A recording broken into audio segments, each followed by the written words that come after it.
성경 66권 과연 신뢰할 수 있는가, 이런 제목을 가지고 정경 확립에 관한 의문과 해답에 관해서, 성경이 기초인데 이 정경 확립 과정에 관해서 많은 사람들이 의문을 갖고 있기 때문에, 그 성경의 권위가 흔들리면 모든 진리가 흔들리고, 진리 위에 서야 될 교회가 이게 제 방향을 못 잡기 때문에, 그래서 우리가 이 정경 확립에 관한 의문과 해답에 관해서 벌써 한 달이 넘게 이렇게 길게 설교할 줄은 저도 몰랐는데 한 달이 넘게 우리가 살펴보고 있습니다.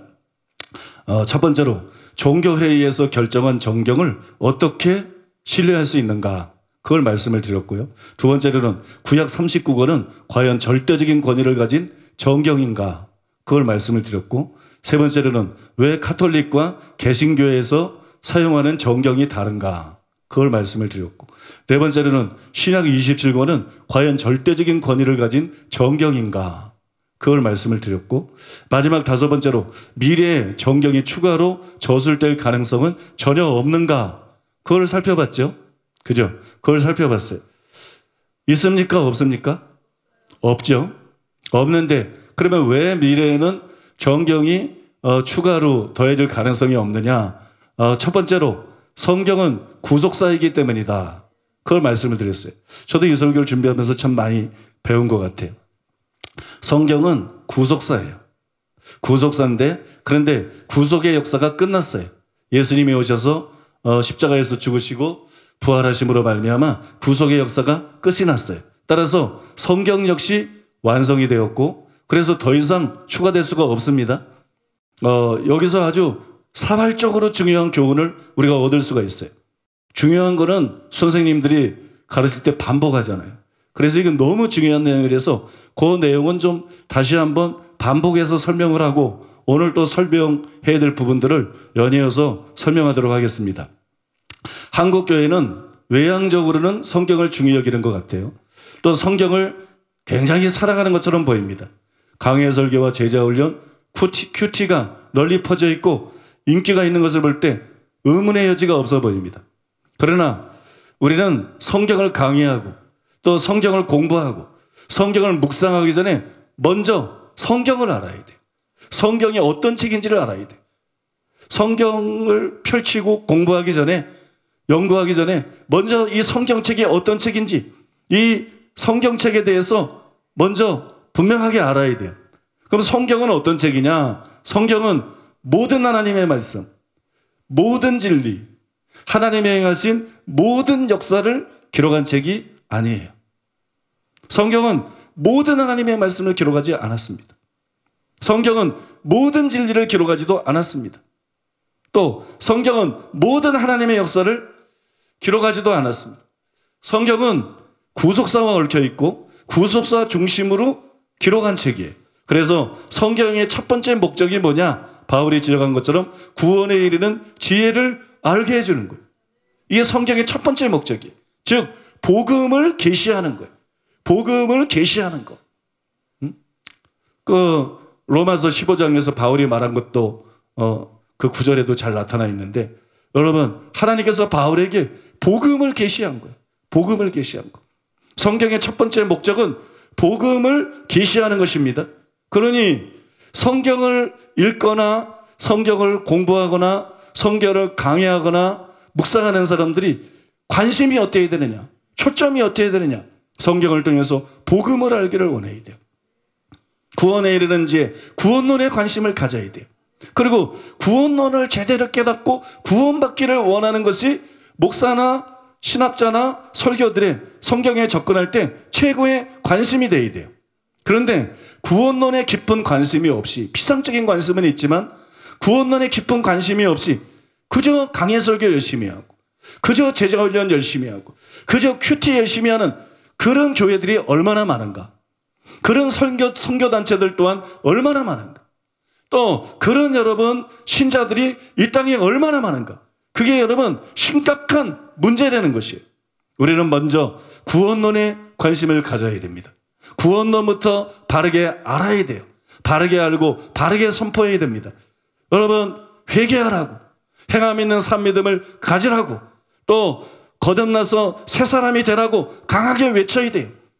이것을 하면서 이것을 하면서 마치 오카르 목사님이 그 평양 대부 100주년 선교 때 지적했던 것처럼 이 일을 하면서 강해 설교를 해야 된다는 거야.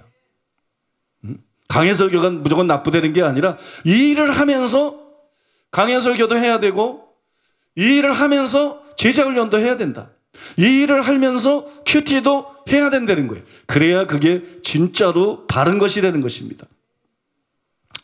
만약 설교자들이 그렇게 했다면 어떻게 됐을까요? 그냥 강해 설교하고 제자 훈련하고 큐티하는 게 아니라 정말 구원론부터 제대로 관심을 갖고 구원론을 제대로 깨닫고 선포해 왔다면 한국교회는 지금의 모습이 아닐 거예요. 지금하고는 굉장히 다른 모습일 것입니다. 국민들로부터 싸늘한 시선을 받고 조롱당하는 이런 상태가 아닐 거예요. 국민의 한국교회에 대한 평가가 분명히 지금하고는 굉장히 달랐을 거라는 거예요. 다음으로 성경은 어떤 책이냐? 성경은 모든 하나님의 말씀, 모든 진리 혹은 모든 하나님의 역사를 기록한 책이 아니고 성경은 어떤 책이냐? 구원받은 사람을 성장시키는 데 필요한 교훈과 책망을 포함해서 거기에 필요한 진리들을 기록한 책이다. 바꿔 말해서 성경은 저주로 주어진 책이다. 밥으로 주어진 책이다. 영의 양식으로 주어진 책이 성경이라는 거예요. 이것이 여러분 마태복음 4장 4절 아시죠? 사람이 떡으로만 살 것이 아니라 하나님 입에서 나오는 모든 말씀으로 살 것이다. 이 말씀에도 나오지만 여러분 바울의 글에도 이 사실이 분명하게 드러나 있습니다. 디모데후서 3장 16절로 17절 모든 성경은 하나님의 감동으로 된 것으로 교훈과 책망과 바르게 함과 의로 교육하기에 유익하니 이는 하나님의 사람으로 온전하게 하며 모든 선한 일을 행할 능력을 갖추게 하려 함이라. 그렇죠. 첫 번째는 그 전체 15절에서는 구원에 이르는 지혜를 주고 그죠? 그러면은 교훈, 책망, 바르게 함, 의로 교육에 유익해서 하나님의 사람을 온전하게 하고 잘하게 하는 것, 성장하게 하는 것, 성숙하게 하는 것, 하나님의 사람으로 온전하게 하고 모든 선한 일을 행할 능력을 갖추게 하려 함이라. 그러니까 이것이 성경이기 때문에 구원론 다음으로 중요한 게 뭐냐? 구원론 다음으로 중요한 것은 성화론입니다. 성화론. 이 정말 중요한 얘기예요. 구원론 다음으로 중요한 건 성화론이에요. 우리는 거룩을 강조해야 돼요. 거룩을 강조. 맨 구원의核心만 강조하면 안 돼. 구원의核心도 가르쳐야 되지만 그것만 가르치면 안 돼. 우리는 거룩을 강조해야 돼. 사랑을 강조해야 돼. 또 예수님 닮는 것을 강조해야 되는 거예요. 그런데 오늘날 이렇게 하는 교회들이 과연 얼마나 되느냐? 없지는 않지만 많지 않다는 거예요. 그렇지 않은 교회들이 훨씬 더 많은 것이 우리가 부인할 수 없는 현실이고 그것이 한국 교회를 타락시켰다는 거예요. 성경은 구원과 성화 두 가지 목적을 위해서 기록이 되었기 때문에 이 둘은 모든 설교의 시금석이고 이 둘은 모든 설교자의 시금석이에요. 아무리 지식이 많으면 뭐예요? 아무리 논리적이고 달변이고 재치가 있게 재미있게 설교하면 뭐합니까? 회개와 믿음을 강조하지 않으면 듣는 자들이 구원을 못 받는 거예요. 회개와 믿음을 강조해야 되는 거예요. 거룩을 강조하지 않으면 그중에 많은 사람들이 변질되고 타락하고 세속화되고 결국 여러분 버림받아서 지옥에 가는 일들이 실제로 일어나는 거예요. 그러니 여러분 아무리 설교자라면 뭐 하는가? 회개와 믿음을 강조해야 되고 거룩을 강조하는 것이 절대적으로 필요하다는 거예요. 만약에 아무리 강해 설교를 잘하고 제자훈련을 잘하고 아무리 학벌이 좋고 뭐 인격이 훌륭한 목사님이라 할지라도 회개와 믿음을 강조하지 않는다면 거룩을 강조하지 않는다면 이건 소경이에요. 설교를 통해서 성도들을 어디로 인도해야 되는지를 모르는 거예요. 목회를 어떻게 해야 되는지 설교를 어떻게 해야 되는지 그 방향 자체를 지금 모르고 있는 거예요. 방향을 모르는 거, 길을 모르는 거예요. 그게 소경이지. 그건 여러분 소경이에요. 하나님이 세우신 참된 종들은 절대로 그렇게 하지 않습니다. 하나님이 세우신 참된 종들은 회개를 외칩니다. 행함 있는 산 믿음을 강조합니다. 거룩을 강조합니다. 믿습니까? 그래서 교회를 세우는 게 아니고 실제적으로 영혼들을 구원하고 그 영혼들을 실제적으로 천국으로 인도하려고 합니다. 이게 여러분 참종들의 특징이에요. 참종들은 죽을 때까지 회개를 외칠 수밖에 없어요. 참종들은 죽을 때까지 행함 있는 산 믿음을 외칠 수밖에 없습니다. 참종들은 죽을 때까지 여러분 거룩을 강조하고 마음의 청결을 강조할 수밖에 없습니다. 믿습니까? 그러면 왜 이 두 가지를 그토록 강조해야 됩니까? 그것은 이 두 가지보다 더 중요한 것은 없습니다. 사람이 세상에 태어나서 회개하는 것보다 중요한 거 없어요. 참된 믿음을 갖는 것보다 중요한 거 없어요. 사람이 세상에 태어나서 거룩해지는 것보다 중요한 거 없어요. 마태복음 16장 26절 사람이 만일 온 천하를 얻고도 제 목숨을 잃으면 무엇이 유익하리요? 사람이 무엇을 주고 제 목숨과 바꾸겠느냐? 히브리서 9장 27절 한 번 죽는 것은 사람에게 정해진 것이요 그 후에는 심판이 있으리니. 전도서 12장 13절로 14절 일의 결국을 다 들었으니 하나님을 경외하고 그의 명령들을 지킬지어다. 이것이 모든 사람의 본분이니라. 하나님은 모든 행위와 모든 은밀한 일을 선악간에 심판하시리라.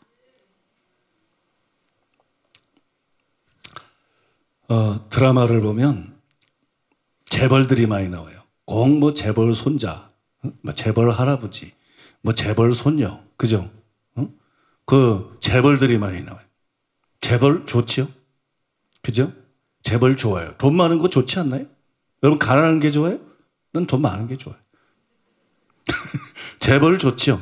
근데 사람이 죽을 때 얼마나 지식을 갖고 있느냐, 얼마나 돈을 많이 갖고 있느냐, 얼마나 인기가 있고 명예가 있느냐, 얼마나 권력을 잡고 있느냐, 이거는 아무 의미가 없어요. 사람이 죽을 때 되면 이거는 아무 의미가 없어요. 이런 것에 의해서 성공과 실패가 결정되는 게 아니라는 거예요. 그러면 뭐에서 결정이 돼요? 죽은 후에 받는 심판을 통해서 인생의 성공과 실패가 판가름이 나는 거예요.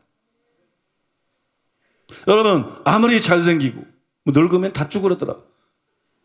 아무리 잘생기고 아무리 공부 잘하고 아무리 돈 많이 벌고 아무리 명예를 얻고 아무리 권력을 잡으면 뭐해? 지옥 가면 다 헛것이에요. 그리고 천국에 가더라도 상 받지 못하면 다 헛것이에요. 천국 가는 게 중요하고 천국에서 상 받는 게 중요하다는 거예요. 믿습니까? 제일 중요한 것은 천국에 들어가는 거예요. 제일 중요한 것은 예수님께 칭찬받는 거예요. 제일 중요한 것은 천국에서 상을 받는 거예요. 여러분 믿으세요? 그래서 하나님께서는 성경에 돈 버는 법을 기록해 놓은 게 아니야.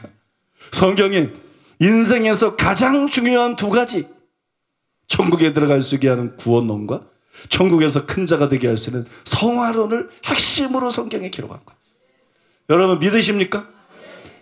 천국에 들어갈 수 있게 만드는 구원론과 천국에서 큰 자가 되게 할 수 있는 성화론, 이 두 가지를 중심으로 기록한 것이 바로 여러분 성경이라는 것을 여러분들이 분명하게 믿으시기를 바랍니다. 그러니까 성경을 기록할 때 하나님의 목적이 있어요. 하나님이 사랑이시고 하나님께서 저와 여러분들을 사랑하셔. 저와 여러분들을 사랑하면서 우리를 사랑하는 마음으로 성경에 구원론을 기록한 거예요. 그 다음에 여러분 성화론을 기록한 거예요. 천국에 꼭 천국에 들어오라고, 제발 지옥 가지 말고 반드시 천국에 들어오라고, 제발 이 땅에서 아무것도 아닌데 금방 지나가는데 돈, 명예, 권세, 신기름에 시들려서 헛된 삶 살고 슬피 울며 이를 갈지 말고 제발 천국에서 큰 자가 되라고. 믿습니까? 성경을 읽으면서 여기에 초점을 맞추라고. 그러니 여러분 올바른 하나님의 종이라면, 올바른 목사라면 맨 강해 설교하고 제자 훈련 이런 게 아니라고, 맨 설교 이런 게 아니라고, 뭐 웃기는 데 관심 있고 이런 게 아니라고. 제대로 된 설교자라면 여러분 성경을 강의하거나 성경을 설교하거나 제자 훈련을 하거나 뭐 뭘 하든지 사람들을 구원하는 데 관심이 있는 거예요. 회개시키는 데 관심이 있고 행함 있는 산 믿음을 갖게 하는데 관심이 있고 새 사람 되게 하는데, 거듭나서 새 사람 되게 하는데 관심이 있고. 여러분 믿으십니까? 그 다음에 사람을 마음이 청결한 사람이 되게 하는 거, 거룩한 사람이 되게 하는 거, 영적으로 성장시키는 거, 예수님을 닮은 사람이 되게 하는 거, 이런 데 여러분 관심이 있다는 거예요. 설교자가 그냥 성경을 잘 해석하고 그냥 성도들에게 감화를 끼치고 은혜 끼치게 해서 설교하는 게 아니라 목적이 분명하다는 거예요. 회개시키는 거, 행함 있는 사미됨을 갖게 만드는 거, 거듭나게 만드는 거. 믿습니까? 거룩하게 만드는 거, 사랑하는 사람이 되게 만드는 거, 예수님 닮게 만드는 거, 이거 가지고, 이 목적 가지고 설교 안 되는 거예요. 이 목적 가지고 설교 안 되는 거예요. 성도들도 마찬가지라는 거예요. 이 교회에 앉아 와 있다고 이게 다 성도가 아니에요. 진짜 성도는 교회에 나오면서 내가 어떻게 해야 회개하지? 내가 어떻게 해야 하나님 말씀대로 살지? 내가 어떻게 해야 새 사람이 될 수 있을까? 내가 어떻게 해야 거룩해질 수 있을까? 내가 어떻게 해야 이기심을 버리고 하나님과 이웃을 사랑할 수 있을까? 믿습니까? 하나님과 이웃을 사랑할 수 있을까? 내가 어떻게 해야 예수님을 더 닮아갈 수 있을까? 여기에 관심을 가지고 설교를 듣는다는 거예요. 흥미 위주로 설교를 듣는 게 아니고, 아니면 지적인 유의, 거기에 빠져가지고 단순히 뭘 더 알기 위해서 설교를 듣는 게 아니고 회개하기 위해서 설교를 듣는다는 거예요. 하나님 말씀대로 살기 위해서 설교를 듣는다는 거예요. 거듭나기 위해서, 거룩해지기 위해서, 사랑하기 위해서, 예수님 닮기 위해서 설교를 듣는다는 거예요. 그렇게 설교를 듣지 않으면 아무 소용이 없죠. 예수님이 말씀했잖아요. 산성수훈에서 주옥 같은 설교를 하시고 난 다음에 이 말을 듣고 행치 않는 자는 모래 위에 집을 세운 사람 같고, 이 말을 듣고 행하는 자는 반석 위에 집을 지은 사람이다. 여러분, 말씀 듣고 행하지 않으면 아무 소용이 없다는 거예요. 주여 주여 하는 자마다 천국에 다 들어가는 게 아니라 아버지 뜻대로 행하는 자만 천국에 들어간다는 거예요. 자, 이제 두 번째로 따라해 보겠습니다. 예수님은 유일한 구원자이시기 때문이다. 왜 성경에 더 이상 추가될 수가 없느냐? 첫 번째, 성경은 구속사를 기록한 것이기 때문이고, 두 번째로는 예수님은 유일한 구원자이시기 때문이에요. 구약은 오실 메시아에 대해서 기록한 것이고, 신약은 오신 메시아에 대해서 기록한 것이에요. 그리고 메시아는 예수님 한 분뿐입니다. 요한복음 14장 6절, 예수께서 이르시되 내가 곧 길이요 진리요 생명이니 나로 말미암지 않고는 아버지께로 올 자가 없느니라. 사도행전 4장 12절, 다른 이로서는 구원을 받을 수 없나니 천하 사람 중에 구원을 받을 만한 다른 이름을 우리에게 주신 일이 없음이라 하였더라. 디모데전서 2장 5절, 하나님은 한 분이시요 또 하나님과 사람 사이의 중보자도 한 분이시니 곧 사람이신 그리스도 예수라. 여러분, 메시아는 예수님 한 분뿐입니다. 이걸 분명히 믿으셔야 돼요. 메시아는 예수님 한 분뿐이에요. 그러면 왜 예수님만 메시아일까요? 자꾸 다른 중에서 그걸 독선이라 그래요. 왜 예수님만 메시아일까요? 존 스토터가 진정한 기독교라는 책에서 이것을 아주 잘 설명했습니다. 잘 들어보시기 바랍니다. 기독교를 세계 종교에 대해 기록한 책에 한 장으로 분류해 놓는 것은 그리스도인들에게 참을 수 없는 일이다. 우리에게 예수 그리스도는 세계 역사에 나타난 많은 영적 지도자 중에 한 분이 아니다. 예수님은 힌두교의 3억 3천만의 신들 중 하나가 아니다. 그분은 쿰란에서 인정하는 40명의 선지자들 중 하나가 아니다. 예수님은 유일하신 분이다. 기독교의 유일성이 그리스도의 유일성이라면 그리스도의 유일성은 어디에 있는가? 역사적으로 말해서 그것은 그리스도의 탄생과 죽음과 부활에서 발견된다. 그리스도의 탄생에 관해 말하자면 그분은 성령으로 잉태하사 동정녀 마리아에게 나셨으며 그렇기 때문에 하나님이면서 또한 인간이시다. 그리스도의 죽음에 관해 말하자면 그분은 우리의 죄를 위해 우리를 대신해서 우리의 구원을 확보하기 위해 죽으셨다. 그리스도의 부활에 대해 말하자면 그분은 부활을 통해서 죽음을 정복하셨고 우주적인 권위를 소유하신다. 그리스도인들이 증거하는 유일성은 기독교의 수많은 경험적인 표현들을 언급하는 것이 아니라 오직 그리스도를 언급하는 것이다.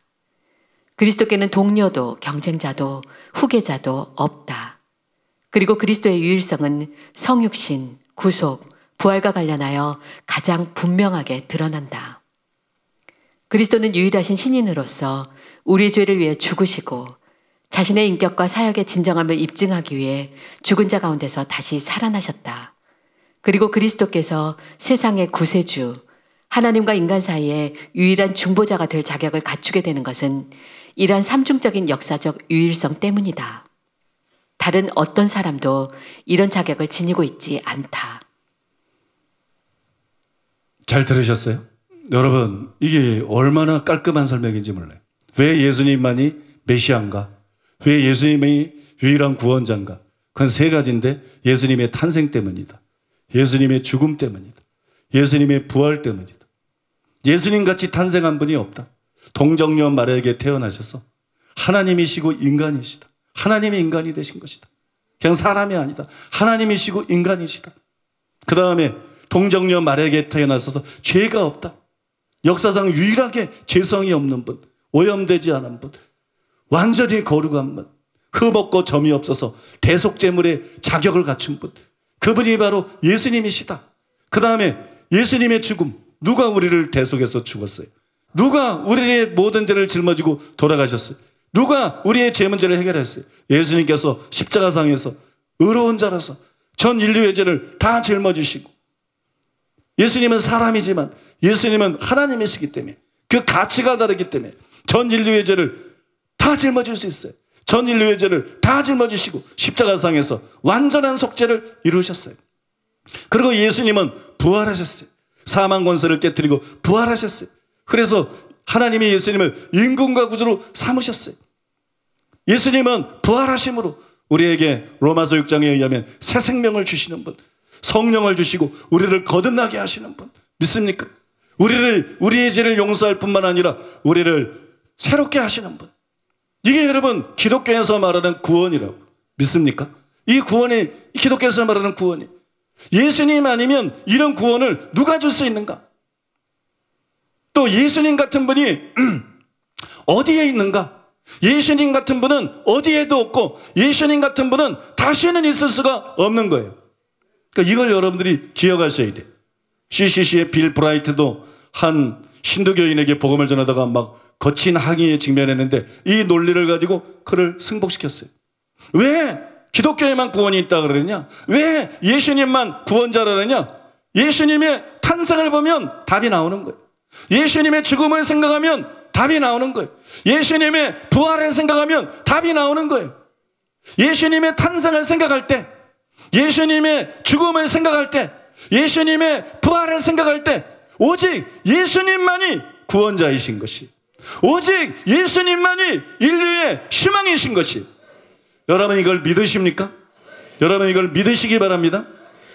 종교다원주의는 이단입니다. 왜냐하면 오직 예수님만이 메시아이기 때문에 우리에게는 다른 예수, 다른 메시아가 필요하지 않습니다. 예수님으로 충분합니다. 예수 그리스도의 복음으로 충분합니다. 바울이 이렇게 말했습니다. 갈라디아서 1장 7절로 9절. 다른 복음은 없나니 다만 어떤 사람들이 너희를 교란하여 그리스도의 복음을 변하게 하려 함이라. 그러나 우리나 혹은 하늘로부터 온 천사라도 우리가 너희에게 전한 복음 외에 다른 복음을 전하면 저주를 받을지어다. 우리가 전에 말하였거니와 내가 지금 다시 말하노니 만일 누구든지 너희가 받은 것 외에 다른 복음을 전하면 저주를 받을지어다. 많이 들어서 잘 아는 말씀이죠. 익숙한 말씀인데 이 구절에 대해서 케네스긴 목사님이 이렇게 말했습니다. 바울은 이미 놓여진 기초 위에 우리가 어떻게 세울 것인가를 주의해야 한다고 경고한 것입니다. 우리는 그것에 뭔가를 더할 수도 뭔가를 제거할 수도 없습니다. 이 구절은 정경의 완성과도 관련이 있다는 거예요. 다른 복음은 없기 때문에. 이해하세요 여러분? 이게 무슨 정경의 완성과 관련이 있나? 다른 복음은 없기 때문에. 다른 복음은 없기 때문에. 하늘에서 천사가 내려와도 다른 말을 할 것이 없기 때문에. 하늘에서 천사가 내려와도 바울과 신약시대 사도들이 기록한 것 외에 다른 거를 말할 게 없기 때문에, 다른 거를 성경에 더할 것이 없기 때문에.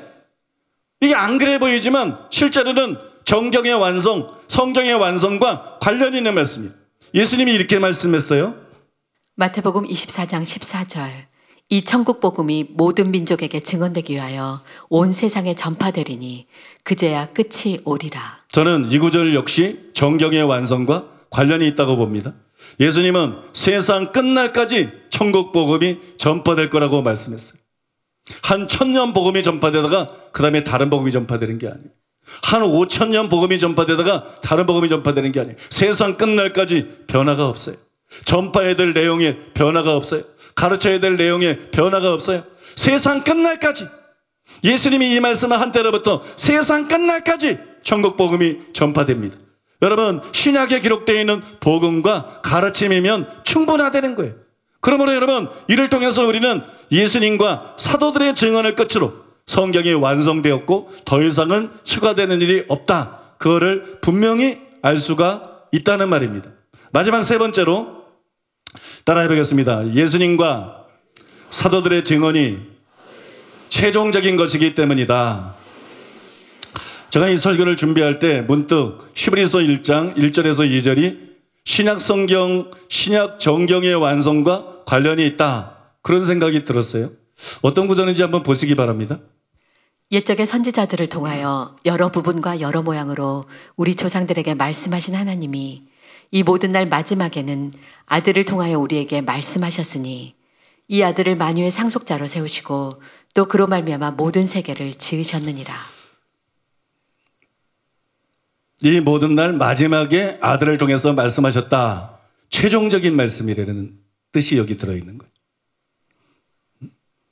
옛적의 선지자와 많은 여러 선지자를 통해서 말씀하기를 시작하고 계속 말씀해 주신 하나님이 이 마지막 날에 최종적으로 그 아들을 통해서 말씀하셨다. 그래서 이 구절을 사용해서 성경의 다른 책이 더해질 수 없다는 것을 증명하고자 했어요. 그러나 이 구절을 제가 찾아서 읽어보니까 예수님만 나오네? 사도들이 없네? 예수님의 말씀이 성경의 끝은 아닌데? 그 다음에 사도들의 글이 나오는데? 여기는 마지막 날 예수님을 통해서 아들을 통해서 말씀하셨다. 예수님밖에 안 나와요. 그걸 발견하고 이게 어떻게 된 거지? 그래서 내려놨어요. 그런데 책을 읽다가 보니까는 외인 그루뎀이 제가 가지고 있던 의문을 해결을 했어요. 제가 가지고 있던 의문을 해결하고 이렇게 썼습니다. 그렇다면 앞으로도 정경에 더 첨가될 내용이 있다고 보아야 할까? 히브리서 서론에서 이 질문을 합당한 역사적인 관점, 즉 구속사적 관점에서 다룬다. 옛적의 선지자들로 여러 부분과 여러 모양으로 우리 조상들에게 말씀하신 하나님이 이 모든 날 마지막에 아들로 우리에게 말씀하셨으니 이 아들을 만유의 후사로 세우시고 또 저로 말미암아 모든 세계를 지으셨느니라. 선지자들을 통해 옛적에 말씀하신 것과 이 모든 날 마지막에 말씀하신 것의 대조는 아들을 통해 우리에게 말씀하신 것이 인류를 향한 하나님의 말씀의 절정이요 구속사에서 가장 위대하고 최종적인 계시임을 보여준다. 그래서 구약의 그 어느 계시와도 비교할 수 없는 아들을 통한 계시의 위대함은 히브리서 1장과 2장을 통해 거듭 강조되었다. 이 모든 사실들은 그리스도 안에서 하나님의 계시의 완성을 볼 수 있으며 한번 이 계시가 완성된 후에는 더 이상 다른 것을 기대할 수 없음을 증거한다. 그러나 그리스도를 통한 이 계시관에 어디에서 배울 수 있는가? 신약 성경이 바로 그리스도의 구속사역에 최종적이고 권위 있고 충분한 해석을 제공해 준다. 사도들과 그에 가까운 동료들이 절대적인 하나님의 권위로 그리스도의 말씀과 사역을 보고하고 해석해 주었다. 따라서 그들이 그 모든 글들을 끝마친 후에는 더 이상 그 어느 것도 똑같은 권위로 성경에 첨가될 수 없었다. 신약의 사도들과 그들이 인정한 동료들의 글이 완성되면서 우리는 그리스도의 생애와 죽으심, 부활, 그리고 그것이 모든 시대의 신자들의 삶에 주는 의미에 관해 하나님께서 우리로 하여금 알기 원하시는 모든 것들의 문서화된 최종적인 기록을 보유하게 되었다. 이것이 인류를 위한 가장 위대한 계시이므로 일단 계시가 완성된 후에는 다른 어느 것도 기대하지 않는 것이 마땅하다. 이런 면에서 히브리서 1장 1절로 2절은 우리가 신약 성경 이후에는 다른 어느 것도 첨가시킬 수 없는 이유를 설명해 준다. 정경의 문제는 이제 막을 내린 것이다.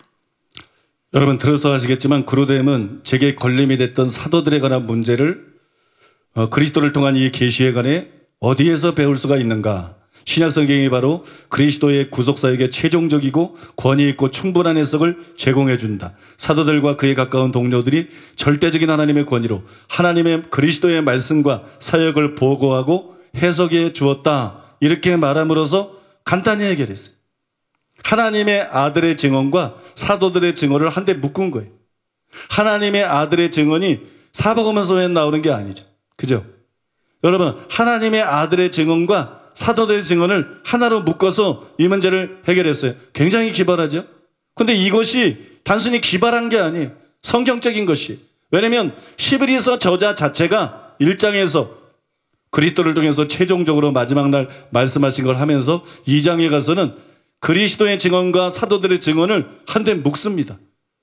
히브리서 기자 자체가 이 두 가지를 한데 묶어요. 그것이 히브리서 2장 1절 이하 4절에 기록이 되어 있습니다. 그러므로 우리는 들은 것에 더욱 유념함으로 우리가 흘러 떠내려가지 않도록 함이 마땅하니라. 천사들을 통하여 하신 말씀이 견고하게 되어 모든 범죄함과 순종하지 아니함이 공정한 보응을 받았거든. 우리가 이같이 큰 구원을 등한히 여기면 어찌 그 보응을 피하리요. 이 구원은 처음에 주로 말씀하신 바요 들은 자들이 우리에게 확증한 바니 하나님도 표적들과 기사들과 여러 가지 능력과 및 자기의 뜻을 따라 성령이 나누어 주신 것으로서 그들과 함께 증언하셨느니라. 옛적에 선지자들을 통해서 여러 부분과 여러 모양으로 하나님의 말씀하셨죠. 그 다음에 말세의 아들을 통해서 말씀했어요. 여기 아들은 예수님이에요. 그런데 예수님은 책을 쓰지 않았어요. 예수님은 말씀만 하셨지 예수님은 책을 쓰지 않았어요. 예수님과 함께 생활하며 여기 말씀에 보면 들은 자들 그렇게 나와 있어요. 들은 자들. 이게 사도죠. 그죠? 이게 사도들이에요. 예수님과 함께하며 예수님과 함께 생활하며 들은 자들. 즉 사도들이 자기들이 들은 것을 사람들에게 전해주었고 자기들이 들은 것을 쓰고 또 자기들이 들은 것의 의미 예수님의 죽음과 부활의 그 의미 예수님이 구속은 다 이루셨지만 예수님의 죽음과 부활의 그 모든 의미에 대해서 자세하게 계시를 받아서 썼습니다. 그 다음에 그것으로 특별 계시가 종결이 되었어요. 왜냐하면 말씀드렸잖아요. 성경은 구속사와 밀접한 관련이 있어요. 그 다음에 여기 말씀에도 큰 구원이라는 말이 나와 있어요. 방금 전 인용한 말씀에도 큰 구원. 사도들과 예수님과 사도들이 뭐에 관해서 말했는가? 큰 구원에 관해서 말한 거예요. 예수님이 큰 구원에 대해서 말하고 사도들이 큰 구원에 대해서 말한 거예요. 바로 여러분 구원론에 대해서 말한 것이. 그런데 사도들과 예수님이 큰 구원에 대해서 완전하게 말씀하셨어요. 완전하게 선포하고 완전하게 충분하게 설명하셨어요. 그래서 성경은 구속사와 관련이 있는 것인데 더 이상 쓸 게 없어요. 구속사와 관련해서 쓸 거 없어요. 성경을 해석하는 그들은 얼마든지 쓸 수 있겠죠. 성경을 설명하거나 설교하는 글들은 얼마든지 쓸 수 있겠죠.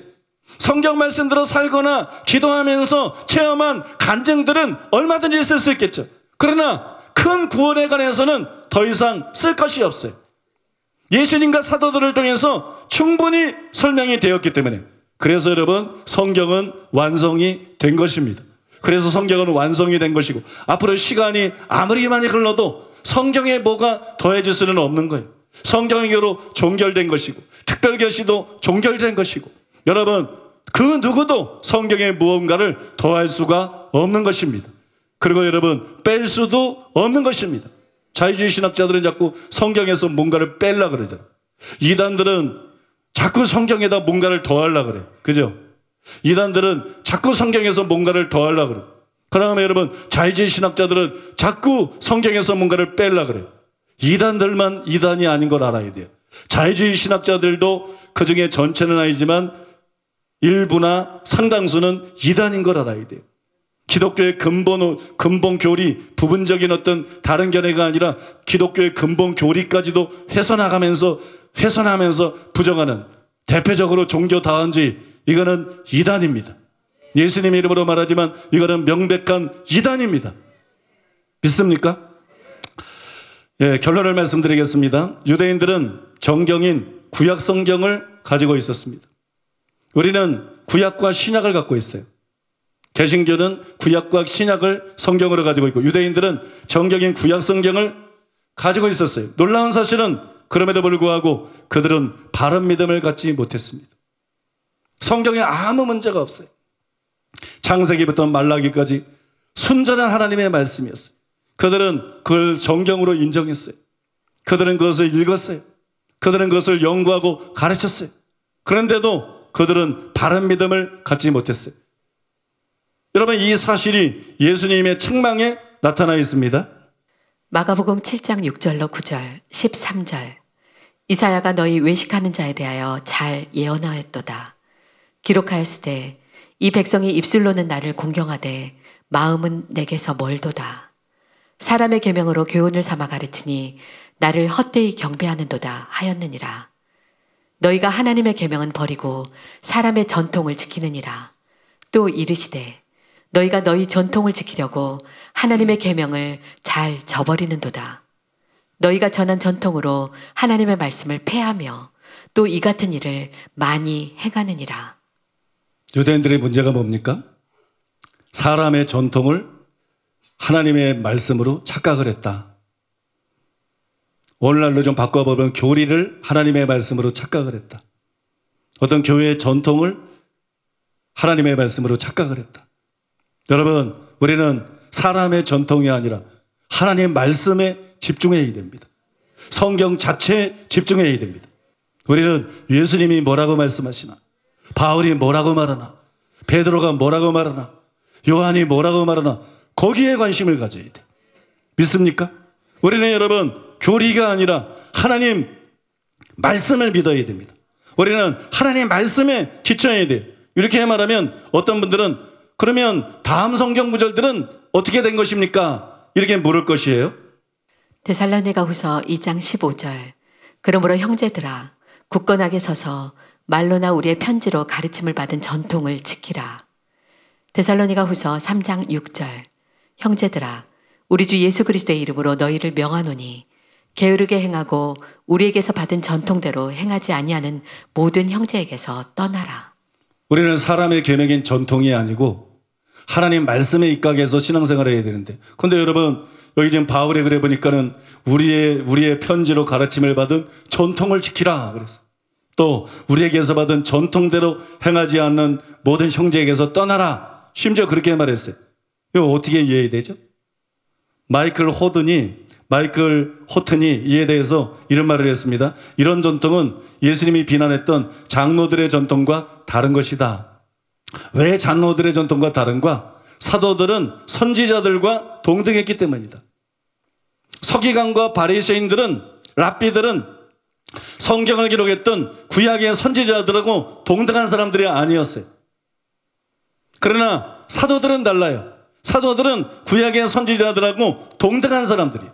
그래서 사도들이 받고 전수해준 전통은 영감을 받은 거예요. 그것은 영감을 받은 것이고 그것은 여러분 하나님의 말씀인 것입니다.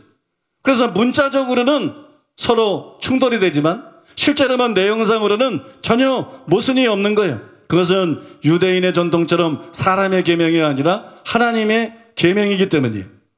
또 마이클 호튼이 이런 경고도 했습니다. 굉장히 중요한 경고를 했는데, 예수님 시대의 랍비들과 장로들처럼 사도 이후 교회의 목사들과 장로들도 엄숙한 공의에 의해서 오류를 범할 수 있다. 이래서 성경이 기준이 되어야 되는 거예요. 유대교는 정경을 인정했어요. 그러나 그들은 잘못 해석했어요. 사람의 계명에 입각해서 하나님을 헛되이 믿었어요. 이 일이 기독교에서도 일어날 수 있습니다.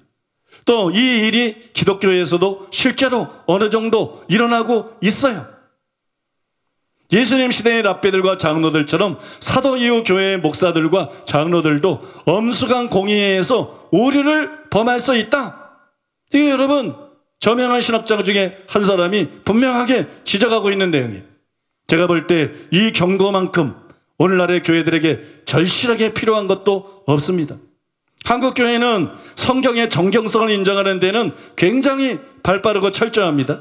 그러나 성경을 기준으로 삼아서 말씀을 분별하는데, 말씀을 옳게 분별하는 이 일은 그다지 잘하고 있지 않아요. 구원론조차도 성경적으로 바르게 정립이 되어 있지 않습니다. 어떤 의미에서 그런 말을 하느냐? 행위 구원은 잘 반대예요. 회개를 강조하는 것까지, 행함을 강조하는 것까지 율법주의라고 매도를 할 정도로, 너무 지나칠 정도로 행위 구원에 대해서는 잘 반대를 해요. 물론 행위 구원은 반대를 해야 됩니다. 행위 구원은 잘 반대해요. 그러나 행위 심판에 대해서는 무지합니다. 행위 심판에 대해서는 무지한 신학자들과 무지한 목사들이 많고, 그래서 침묵하는 신학자들과 침묵하는 목사들이 많아요. 행위 구원은 이단이지만 행위 심판은 정통입니다. 이것이 여러분 김세윤 교수를 위시해서 세계적인 모든 성서신학자들이 공통적으로 말하고 있는 내용이에요. 공통적으로 지적하고 있는 내용이에요. 행위 구원을 주장하는 것은 이단이지만 행위 심판을 주장하는 것은 정통이다. 성경적인 것이다. 그러면 여러분 행위 구원을 반대한다고 끝난 것이 아니라 반드시 행위 심판에 대해서 선포하고 가르쳐야 되는 거예요.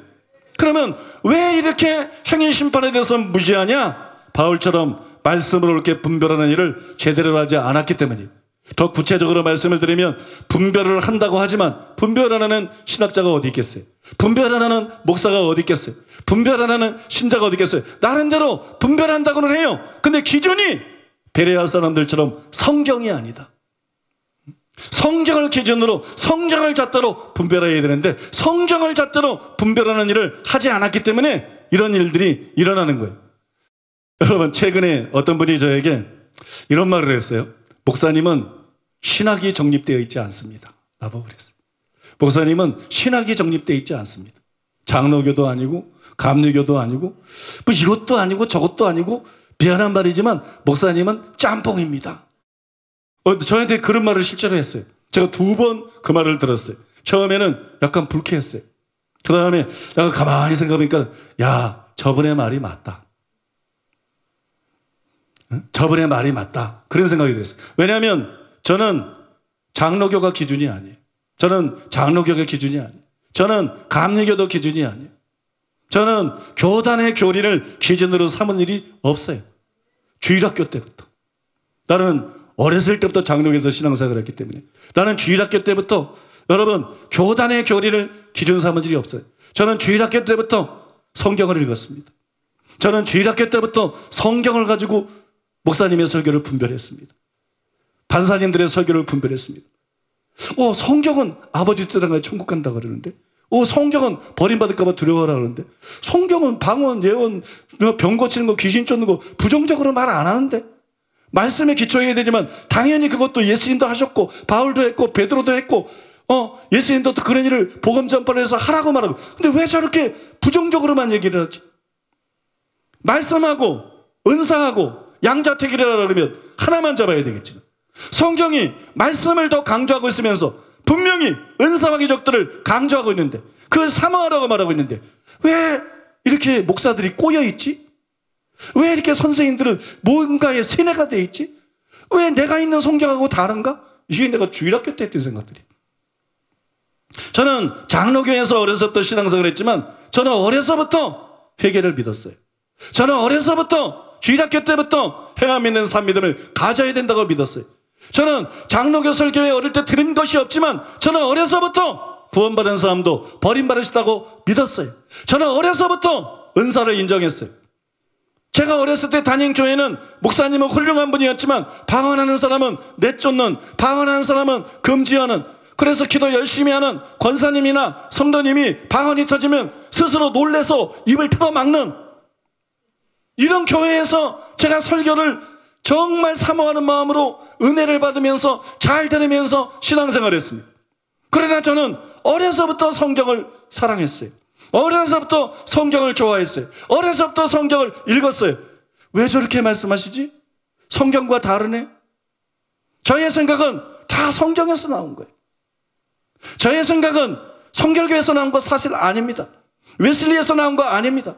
저의 지금 가르치는 내용들은 어려서부터 학생 때도 쉬는 시간도 읽고 점심시간도 읽고 자율학습 시간에도 읽고 성경이 너무 읽고 싶어서 미칠 것 같아가지고 수업 시간에도 몰래 꺼내놓고 읽었던 그 성경에서 나온 것입니다. 성경에서. 항상 저의 기준은 성경이었어요. 저는 어려서부터 장로교에서 신앙생활을 했지만 장로교처럼 되려고 한 일이 없습니다. 그 성결교에서 신학을 했지만 감리교나 성결교처럼 되려고 한 일도 없어요. 또 여러분 순복음의 영향도 많이 받았지만 순복음처럼 되려고 하지도 않았어요. 저는 단지 모든 면에서 성경적이 되기를 간절히 원하고 또 원했습니다. 그래서 어느 교단의 교리든지 성경을 잣대로 분별했어요. 어려서부터 지금까지 성경을 잣대로 분별해서 성경적인 것은 교단 상관없이 받아들였어요. 비성경적인 것은 교단 상관없이 버렸어요. 저는 칼빈 뒤에 줄을 서지 않았어요. 저는 웨슬리 뒤에 줄을 선 일도 없습니다. 내가 깨달은 것이 웨슬리와 일치했을 뿐이지 저는 웨슬리에게 배우지 않았습니다.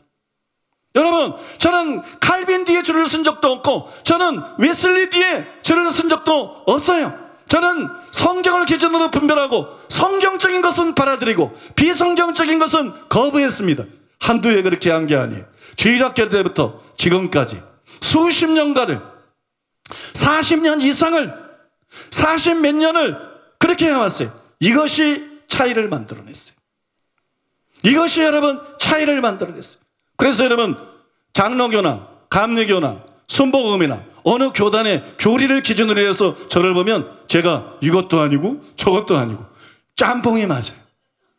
저는 짬뽕이 맞아요.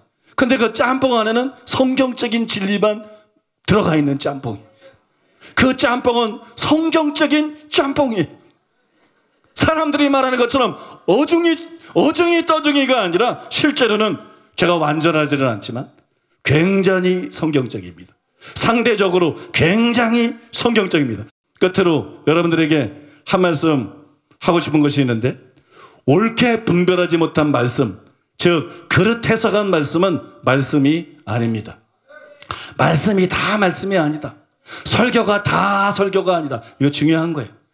말씀이 다 말씀이 아니다. 설교가 다 설교가 아니다. 성경 가지고 설교한다고 그게 하나님 말씀이 아니다. 옳게 해석하지 못한 말씀은 비록 성경을 인용한다 할지라도 그것은 하나님의 말씀이 아닙니다. 제가 예를 들어 드리겠습니다. 마태복음 4장 5절로 6절. 이에 마귀가 예수를 거룩한 성으로 데려다가 성전 꼭대기에 세우고 이르되 내가 만일 하나님의 아들이여든 뛰어내리라. 기록되었으되 그가 너를 위하여 그의 사자들을 명하시리니 그들이 손으로 너를 받들어 발이 돌에 부딪히지 않게 하리로다 하였느니라. 여러분, 예수님만 기록되었으되 이렇게 말씀한 게 아니에요. 놀랍게도 마귀도 그렇게 했어요. 마귀도 기록되었으되. 우리는 예수님이 마귀에게 시험당하면서 기록되었으되 물리친 것만 알아요. 그런데 마귀도 예수님을 시험하면서 기록되었으되 그랬어요. 마귀가 이렇게 말합니다. 이 마귀 말이에요. 마귀 말. 기록되었으되 그가 너를 위하여 그의 사자들을 명하시니 그들이 손으로 너를 받들어 발이 돌에 부딪히지 않게 하리로다 하였느니라. 그러면 여러분께 흥미로운 질문 하나 던져보겠습니다. 이 말이 하나님의 말씀입니까? 마귀의 말입니까? 성경에 나오는 건데요. 기록되었을 텐데 시편에 나오는 말씀을 인용한 건데요. 성경에 나오니까 하나님 말씀 같지만 마귀가 이 말씀을 왜곡시켰어요. 바르게 해석하지 않았어요. 바르게 분별하지 않았어요. 그죠? 그래서 자기의 의도를 여기서 하나님의 뜻을 드러내고 있는 것이 아니라 예수님을 넘어뜨리기 위한 자기의 의도를 이 말을 통해서 담고 있어요. 잘못 해석하고 잘못 적용했기 때문에 이 말씀은 하나님의 말씀이 아니라 이때는 마귀의 말입니다. 그죠? 예수님에게 들려진 이 말은 마귀의 말이에요. 성경은 죽고 사는 것을 좌우합니다. 성경은 생명의 말씀이에요. 생명과 사망을 내 앞에 두었다. 율법을 선포하면서도 그랬어요. 복과 저주를 내 앞에 두었다. 복음은 더 그러합니다. 여러분, 복음과 진리는 사발적으로 중요합니다. 죽고 사는 것을 좌우하기 때문이에요.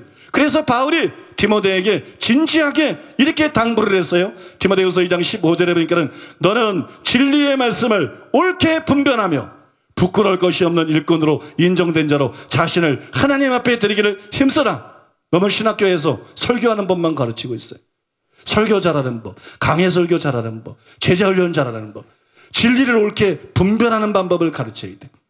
그냥 장로교 교리를 가르치지 말고, 그냥 감리교 교리, 그냥 순복음 교리를 가르치지 말고 진리를 성경을 기준으로 올바르게 분별하는 법을 먼저 신학생들에게 가르쳐야 돼요. 진리를 옳게 분별할 수 있는 그런 목사들을 길러내야 되고 그런 신학자들을 길러내야 돼요. 그러나 안타까운 것은 상당수의 신학자들, 전체는 아니에요. 그러나 상당수의 신학자들, 상당수의 목회자들, 그리고 상당수의 신자들이 성경을 잣대로 분별하지 않습니다. 교리를 잣대로 분별합니다. 전통을 잣대로 분별하면서 무비판적으로 가르침들을 받아들이고 있습니다. 믿음의 기초는 하나님의 말씀이어야 되는데 교단의 교리의 기초에 서 있고 유명한 목사의 설교의 기초에 서 있는 그런 사람들이 너무나 많다는 거예요. 여러분, 이게 실제 아닙니까? 이게 현실 아닙니까? 부인하지 못할 현실이에요. 한국교회를 사랑하는 마음으로 용기를 내서 한 말씀 드리고자 합니다. 솔직히 교수님들 중에 상당수가 분별하지 않고 주입식 교육을 받았습니다. 성경을 기준으로 자기 교단의 교리를 분별하는 작업을 양심적으로 철두철미하게 하지 않았다는 거예요. 자기 교단의 교리를 그냥 분별 없이 무비판적으로 주입식으로 교육을 받았다는 거예요. 그래서 교리의 시녀 역할을 하는 교수들이 이 땅에 얼마나 많은지 몰라요. 그들은 교리의 한계를 절대로 벗어나지 못합니다. 성경이 한계가 되어야 되는데 교리의 한계 속에서 모든 것을 설명하고 모든 것을 해석하고 모든 글들을 써나가고 있어요. 물론 여러분, 새로운 변화가 일어나고 있습니다. 김세용 교수님이나 이한수 교수님, 권영경 교수님, 길성남 교수님, 홍인교 교수님도 여기에 어느 정도 해당이 되고 이런 분들을 비롯해가지고 한 교단의 교리를 뛰어넘어서 정말 성경적인 것이 무엇인가 고민하는 학자들이 있어요. 양심적인 학자들, 의식 있는 학자들, 깨어있는 신학자들이 있습니다. 그런 사람들이 일어나고 있습니다. 그러나 여전히 소수예요. 이런 학자들이 앞으로 많이 일어나야 될 줄로 믿습니다. 또 여러분, 목사님들도 상당수가 그저 주입식 교육을 받았습니다. 왜냐하면 내 교단이 최고라고 생각해요. 교단 우월주의, 착각입니다. 내 교단이 최고다. 또 그러니까 우리 교단의 교리가 무조건 옳다, 이런 교만이 있어요. 이런 속단을 내리고 있어요. 실제로 많은 분들이 성경이 아니라 자기 교단의 교리를 잣대로 삼고 있습니다. 여러분, 성경이 기준이 되어야 되는데 성경이 아니라 개교단의 교리를 기준으로 잣대를 삼고 있는 것이 이 목회자 세계에 부인하지 못할 현실이에요. 또한 성도님들도 마찬가지. 성도님들도 상당수가 주입식 교육을 받고 있습니다. 설교를 들을 때 우리 교회가 최고야, 우리 교회 담임 목사님이 최고야, 우리 교회 담임 목사님이 이렇게 말했어, 우리 교회 담임 목사님의 말이 맞아, 이런 생각에 사로잡아가지고 목사님들의 설교를 분별하지 않고 있어요. 우리는 목사들의 말에 아멘하면 안 돼요. 우리는 목사들을 통해 선포되는 하나님의 말씀에만 아멘해야 됩니다. 우리는 여러분, 담임 목사를 할지라도 설교를 분별해야 됩니다. 무조건 우리 교회가 옳다는 생각을 버려야 돼요. 여러분, 여러분들도 제 설교를 분별하세요. 성경을 기준으로 제 설교를 분별하세요. 베레아 사람들은 대사도 바울의 설교도 분별을 했는데 오늘의 성도들은 대부분 담임 목사의 설교를 분별하지 않습니다. 그래서 여러분, 그 중에 적지 않은 수가 소경의 인도를 따르는 소경이 되어버렸어요. 둘다구렁텅이에 빠지는 이런 불행한 일들이 실제로 여러분 교계에서 왕왕 일어나고 있습니다. 여러분, 이게 얼마나 심각한 일인지 몰라요. 이게 얼마나 심각한 일이고 이게 얼마나 정말 시급하게 바로잡혀야 되는 일인지 모릅니다. 어떤 분들은 제게 이렇게 말할지 모르겠어요. 그렇지 않습니다. 대부분의 교수님과 목사님과 성도님들이 열심히 분별하고 있습니다. 이렇게 말할지 모르겠어요. 무슨 말을 하는지 잘 압니다. 여러분, 그 말에도 어느 정도 사실이에요. 그 말에도 어느 정도 진실이 있어요. 제가 그걸 모르는 것이 아닙니다. 아까도 말씀드렸죠. 교수님들이 물론 분별합니다. 목사님들이 물론 분별합니다. 신자들도 물론 분별합니다. 근데 중요한 것은 기준이 뭐냐 이거예요. 기준이 뭐냐. 왜 자기 교단의 교리가 기준인가? 자기 교단이 예수님인가? 자기 교단이 성경인가? 자기 교단이 성령인가? 왜 근거도 없이 자기 교단의 교리가 기준인가? 왜 근거도 없이 자기가 어려서부터 배우고 알고 듣고 있는 것이 기준인가? 적어도 진리를 분별할 때 베레아 사람처럼 성경을 기준으로 분별해야 되는데 말로는 성경을 기준으로 분별한다 그러지만 실제로는 자기 교단의 교리가 기준이 되어 있고 자기가 배워서 알고 있는 게 자기가 뭔데? 자기가 예수님인가? 자기가 성령인가? 자기가 뭔데? 그가 유명한 목사든 그가 신학자든 누구든 상관이 없어요. 자기가 뭔데? 자기가 하는 것이 기준이라는 말입니까? 다 다른 사람이 틀릴 수 있다면 나도 틀릴 수 있는 것이고, 믿습니까? 그러니까 겸손히 성경 앞에 서야 되는 것이지. 겸손히 성경을 기준으로 내 교단의 교리부터 분별해야 되는 것이지. 왜 다른 교단의 교리들만 판단한다고 있는가? 성경을 가지고 먼저 내 교단의 교리부터 분별하고, 성경을 가지고 먼저 내가 알고 있는 거, 내가 믿고 있는 거, 나의 사상부터 분별하고 성경적이 되어야 비로소 여러분 다른 교단, 다른 목사, 다른 신학자의 눈 속에 있는 티를 뺄 수가 있는 것이지. 여러분 믿으십니까? 그렇지 않습니까? 많은 사람들이 분별한다고 하지만 성경을 기준으로 분별하지 않는다. 학자들도 마찬가지고, 대다수 목자들도 마찬가지고, 목사들도 마찬가지고, 신자들도 마찬가지죠. 성경을 가지고 분별하지 않고 자기 교단의 교리를 기준으로 분별하고 자기가 아는 것을 기준으로 분별합니다. 이것은 분별이 아닙니다. 이것은 속단입니다. 그리고 이것은 주제 넘은 판단일 뿐입니다. 이것은 분별이 아닙니다. 더 이상 변명하지 마십시오. 더 이상 변명하거나 더 이상 자신을 합리화하지 말고 지금부터라도 캐논인 성경을 기준으로 내 교단의 교리부터 분별하십시오. 내 교단의 교리부터 분별하고 내가 알고 있는 성경 지식부터 분별하십시오. 베레아 사람들이 위대한 학자였는지 아십니까? 베레아 사람들이 위대한 설교자인지 아십니까? 근데 베레아 사람들이 성경을 기준으로 바울의 설교를 분별할 수 있었습니다.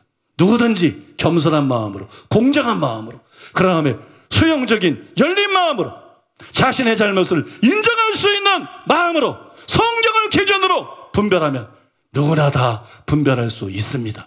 바른 진리를 분별할 수 있습니다. 정말 성경을 기준으로 분별할 때 새롭게 눈이 열리게 될 것입니다. 전에는 보지 못했던 것을 보게 될 것이요, 전에는 듣지 못했던 것을 듣게 될 것이요, 전에는 깨닫지 못했던 것을 깨닫게 될 것이요, 전에는 분별하지 못했던 것을 분별하게 될 것이요, 교리적이면서 성경적이라고 착각했던 데서, 전통적이면서 성경적이라고 착각했던 데서 진짜 성경적이 되는 역사가 일어나게 될 줄로 믿습니다. 주여, 이런 일이 일어나게 하여 주시옵소서. 이런 일이 교단 안에, 교수들 안에, 목사들 안에, 신자들 안에 이런 일이, 이런 변화가, 이런 움직임이 일어나게 하여 주시옵소서.